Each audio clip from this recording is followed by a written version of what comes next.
Hi everyone, welcome back to my channel. Thank you so much for joining me for today's video. I hope that you're all well and safe and taking care of yourselves as best as you can. If you're new to the channel, my name's Emily and today I'm going to be doing some more prompts from Ethony Dawn's 31 Days of Tarot tag. So let's just get right on into it. Tarot goals for 2021. I have actually filmed and I will be bringing out a separate video about reflections on 2020 and how I worked with the tarot and how I'm planning to work with the tarot going forward. But I have got a few goals in mind that are kind of very loose and I'm allowing myself to have that sort of flexibility around them because I don't want to hold myself to really strict things that I have to achieve, because I feel like with tarot it is about the love of it for me, with buying decks, using decks, learning to read tarot again. Even when I first learnt to read tarot when I was 17, it was all about the love of it, and I never went into it thinking, oh, I'm going to become a tarot reader. It was never like that. It was just for my own practice. So whilst one day I really would love to offer readings for others, that is not something that is on the table for me at the moment, and I'm not pushing myself in any one direction. So I do have some decks that I really would love to work with and go deep with in 2021. Some examples of that are definitely the Falakos Tarot, the Hoodoo Tarot, the Witch's Wisdom Tarot, the Herb Crafters Tarot. There are also some tarot decks that are new to me, like the Witch's Wisdom Tarot, like the Revival Art Tarot, that I want to delve deep into as well. And there are some other decks that I haven't bonded with so well, such as the Ethereal Visions, that I would like to connect with on a deeper level. But you know, I want to work with all of them. So again, I haven't really listed them out. I just know in my head, and the way I tend to choose my decks to work with, I just kind of go intuitively with what I feel I need in that moment, right then and there. And I haven't even really spent that much time thinking about why. So that's another thing that I think I find very interesting. I also would really love to take part in more of these VRs, because whilst also being so amazing to be part of the community and to respond to people and to have that dialogue that I love so much and to get to chat with other people about the decks that we love and stuff, it's just this like mutual kind of like community where even if we have different tastes in decks, it's like we all appreciate what everyone else feels and thinks, and I really love that. So I do want to get more and more involved with the tarot community in that way and do responses. But it's also because I feel like actually taking part in those tags really teaches you more about yourself and the way that you like to read, what kind of decks you're drawn to, and it starts to prompt you to ask those questions why. You start to learn a lot more about yourself, and so that's another reason why I want to take part more in those.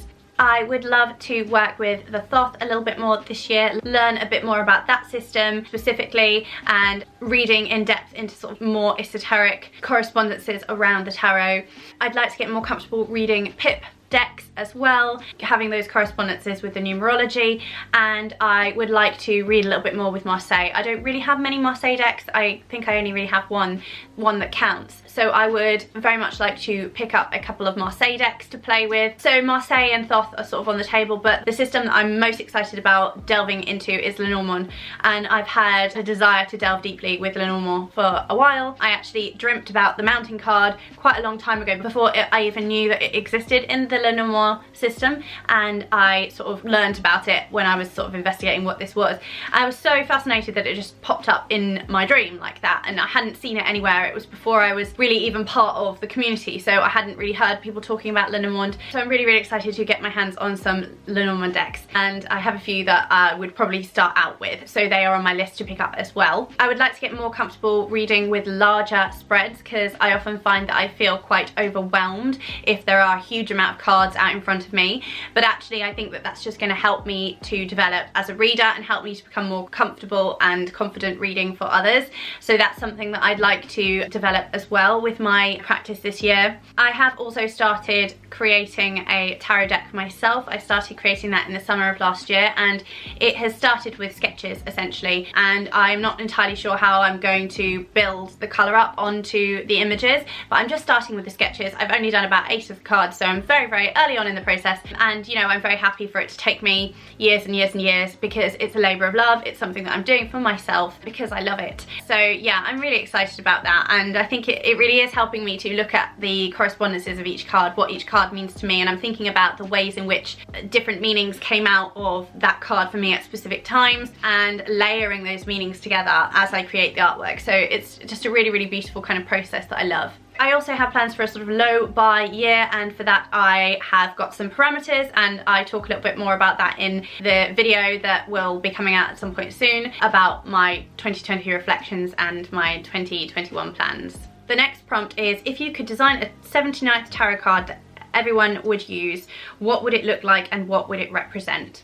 I thought a little bit about this, and I think it would be something to do with the higher realms, the higher worlds, spirituality. Perhaps it would be called spirit, or perhaps it would be called the divine, or perhaps it would be called the universe. I know there are cards like that in other decks. I suppose the world kind of would be along that line, but it would be more than that, because it would be more like, almost I want to say like the numinous. I think there's a card in the numinous tarot for that as well, but something that is sort of beyond ourselves in a sense. I think it would be that kind of greater, you know, spirit, God, divinity, whatever it is that you call it. I think that that would be it, and it might have a name like divinity or spirit or universe or something along those lines. But yeah, I think that would probably be the card that I would create for the tarot. And in terms of how it would probably look very starlit and celestial, that kind of aesthetic, I think. Tarot decks that you want to work more with in 2021. I didn't think about that because I obviously talked about that just now, but I will grab the decks that I want to work with more. There are actually quite a few decks here. So first up is obviously the Philakos Tarot. I shared this in my last prompts video because I think it was this is the tarot deck that I'm so glad that I crossed off my list. But again, this is one that I want to deep dive with. It's one that I'm really keen to work more with, really closely with, and study it a bit, really get to understand it. I think it's a very deep, immersive kind of deck, and I really don't want to miss a thing with it. You know, I really want to give it all of that time and energy that it deserves to really delve deep and get as much out of it as I can. I also love that it reads so intuitively. I'm excited to sort of extract that kind of essence out of it as well, and really just create more of a bond with this deck. I already feel it, but you know, build on that. That's the Philakos Tarot by Carmen Sorrenti. Next up is the Hoodoo Tarot. I really want to work with this more this year. This is by Tiana Lee McKillar, and I mentioned the book in my last video with prompts because I absolutely love the book and I wanted to give it as much time and energy as I could and really dive into learning as much about it as I possibly could. I also want to read some more literature on hoodoo to deepen my knowledge again and understanding as I use this deck. I have a feeling that this is going to become a very personal deck for me, and one that I am going to get a lot of reflective kind of readings from. I think the artwork in this deck is so beautiful.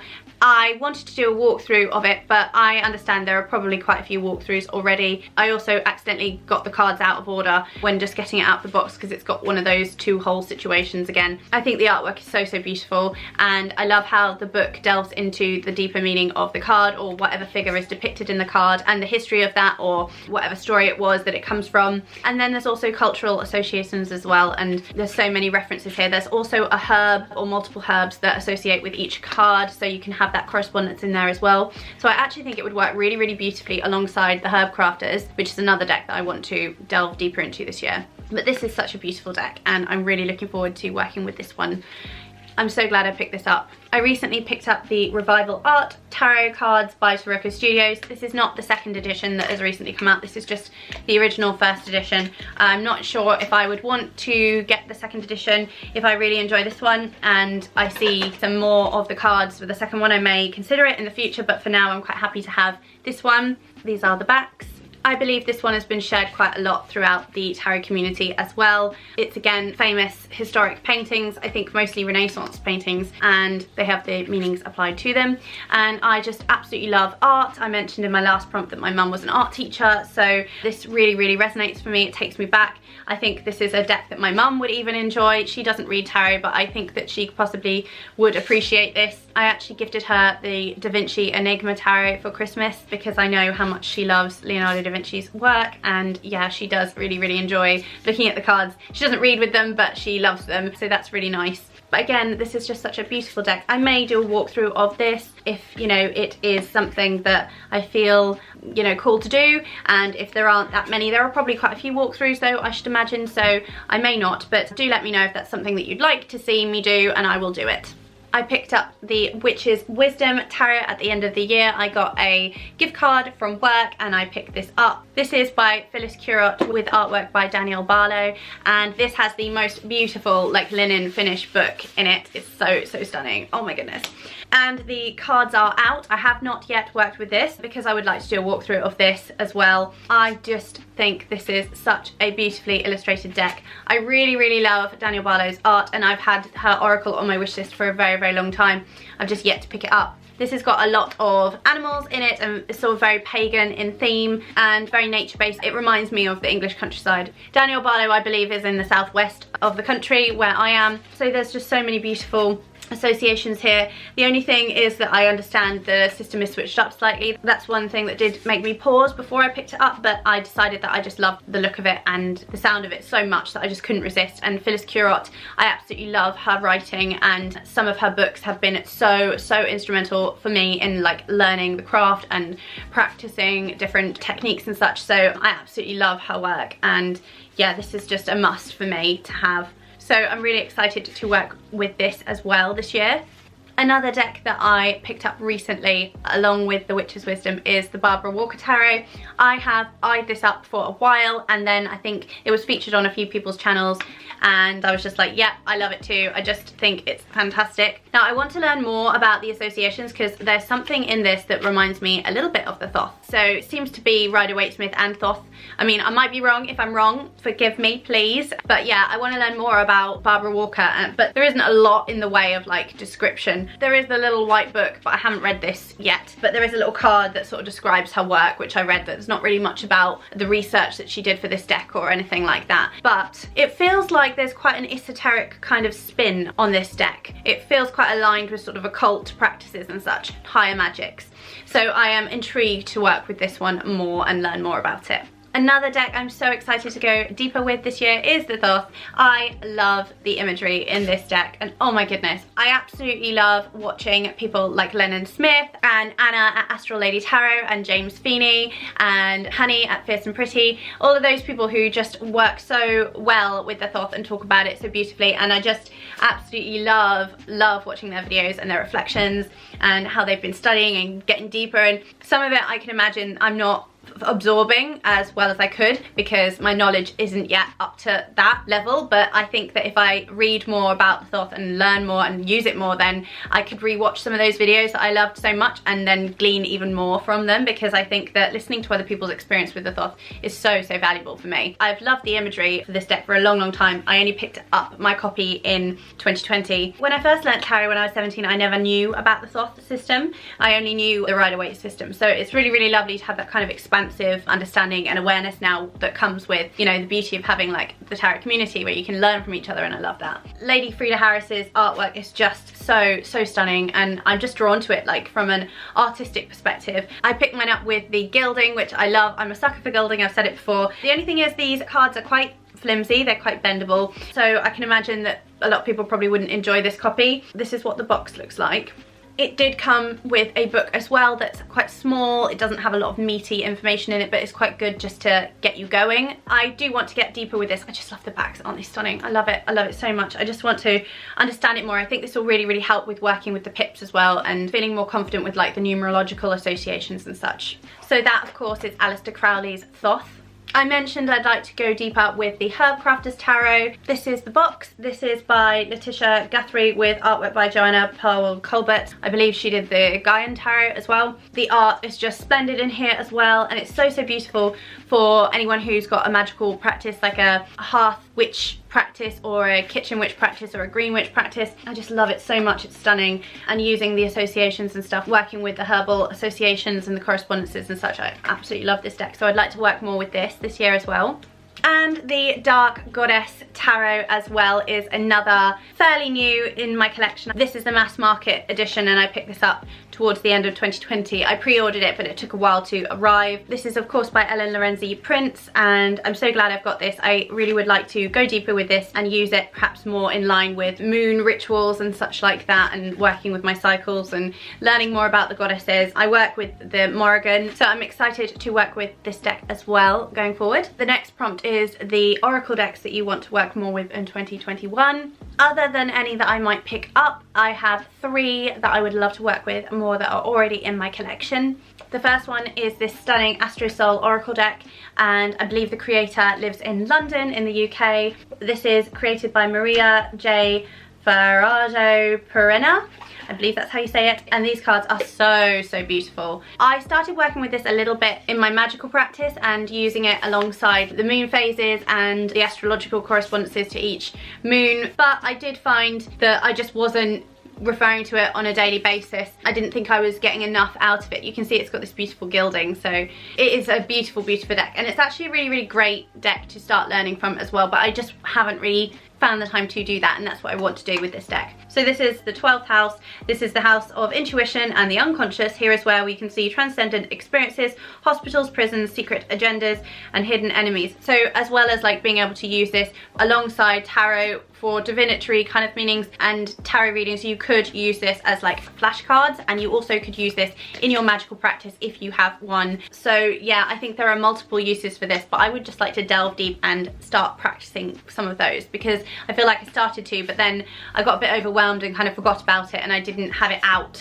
So I think I want to maybe have it out a little bit, but just look at the backs, they are just stunning. So I absolutely love this deck and I want to work with it more. Astrology is something I've always been passionate about, but I've only really started to learn it in the last few years. I've read a few books about it, I've read my chart myself, you know, from the online resources, and I've delved deeply into it and done some sort of like writing and studying about my placements and the aspects and such that go into my chart. But this year I am planning to get a birth chart, a natal chart reading, so I'm very excited to do that as well and just develop my learning and understanding. I don't ever think that I'm going to become an astrologer, but I feel that as someone who reads tarot for herself and for others and has a magical practice, considers herself a witch, I feel like it's something that just adds another string to my bow, and it's something I'm so interested in. I feel like there's so many ways that we can kind of hack our behaviours and our attitude to things in order to help us achieve things if we can, you know, get past certain little things in our charts. So I'm fascinated by astrology, absolutely. Another one I want to work more with is the Fairies Oracle by Brian Froud and Jessica Macbeth. This is a deck I've had for a very long time, and I did get secondhand actually from eBay, but I haven't worked with it all that much. When I have worked with it, wow, it has been intense and powerful, and that's what I really want to get back to. And I think I tend to work quite a lot with fairy and fae decks in the spring and summer, and I want to start using this alongside some of my fairy and fae tarot decks for the reading. So I think the art is so fantastic in this deck. I think it can really be very honest and brutally honest sometimes. The messages also speak in quite an intuitive way, so however these sort of images kind of speak to you, and I think it's just something that I've been really intrigued to delve deeper into, as well as the art being absolutely splendid, of course. It comes with a really good book as well. Look how like meaty this is. There's so much in here to delve into, so actually this is going to be exciting. I think we could always go deeper with the decks we have. It's just a matter of like as and when, and it's kind of like seasons and phases, and that's okay, that's natural, because everything is cyclical. You learn that so much when you sort of start to take notice of the seasons more, and if you're working with an earth-based practice from like a pagan perspective, any kind of earth-based practice really, and connecting to the earth more, and you notice the seasonal patterns, the changes, the shifts, and you notice how much more cyclical everything is, whether or not you work with the wheel of the year in a traditional kind of sense. I think that a lot of people do though, because there are the Sabbats and they speak to a lot of people. They certainly speak to me. So yeah, I do think there's a time and a season for every deck, as it were. Another deck that I really want to work with more is the Threads of Fate. This is the original version, I believe, and I picked this up a couple of years ago. I just fell in love with this, and I think I saw it on Instagram and I was just like, I have to have it. And I used it quite a lot at first, but then I sort of stopped using it, and I'm not sure why, because I did think the readings were very good.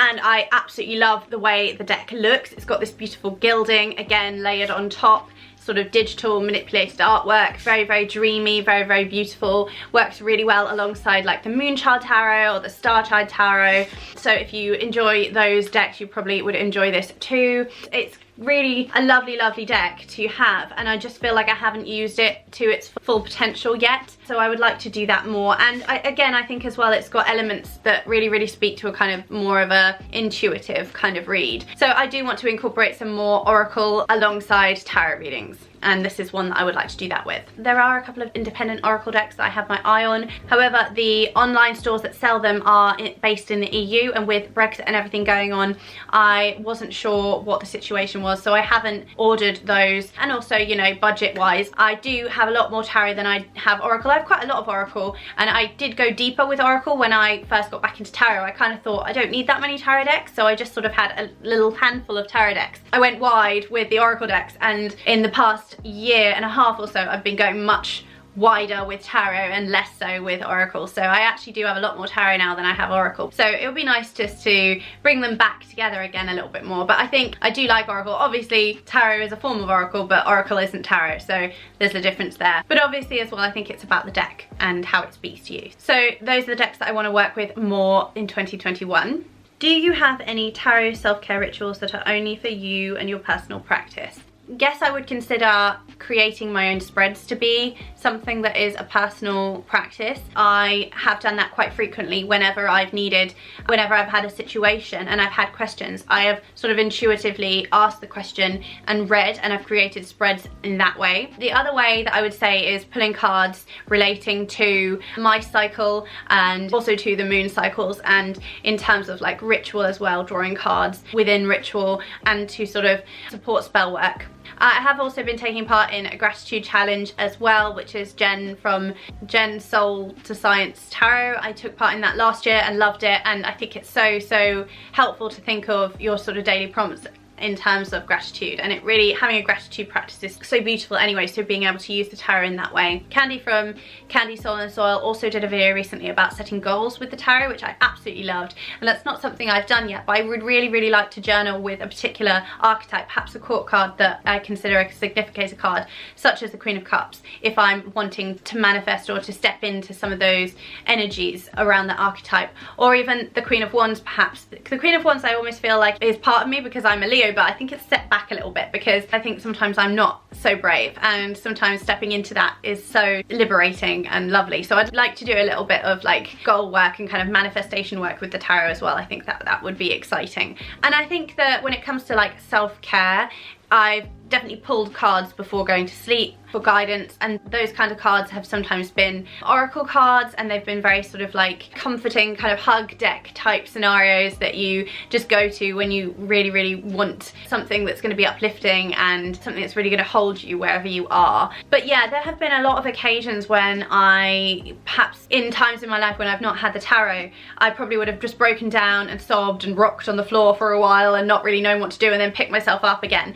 Whereas now, if I have a situation like that, I will sob for a bit and then I'll be like, and I'll get a tarot deck out, and it will be whatever I feel I need right then and there, and I'll just go with whatever I feel I need to do with the tarot, whether it's just one card or two cards or three cards, or whether it's a specific kind of spread that I've made up, or sometimes I will look for a spread that is online that other people have created. So it's those kinds of things really, but I would love to try new things. So I am looking to work more with tarot in spell work, which I've done a little bit of, and sort of maybe informing what I need as and when. So sort of maybe using the herb crafters tarot to help create like a herbal oil or something, because I do make my own herbal oils and blends and such. Something like that, to understand exactly what you need and then go ahead and like craft something like that for your own individual use. I think it's a lovely idea as well. What is your go-to tarot book and why?